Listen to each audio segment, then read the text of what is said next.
But it opens up new possibilities. And even if you don't have something like a kid at the hand, you'll find it. Because you'll be like, I need to support, okay, this kind of goes here. And maybe you just like, okay, just get some there. And then of course in the future, that develops. Or if you have something like a bridge, you can use it. You can then play with having different hands, and I changed the foot, so this foot is now stuck to the ground.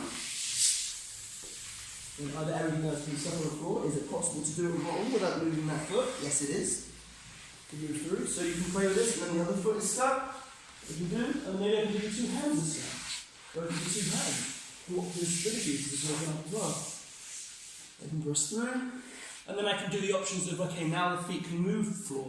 So I can use the feet to come off the floor. If I have a handstand, of course, I can use the handstand and come to different positions. And this you can then explore without saying, okay, now we're doing handstands, now we're doing capoeira, now we're doing this. Yeah. It's not, it's just a restriction I place, and I find these things. It's a beautiful way to do it. Any other reflections of things?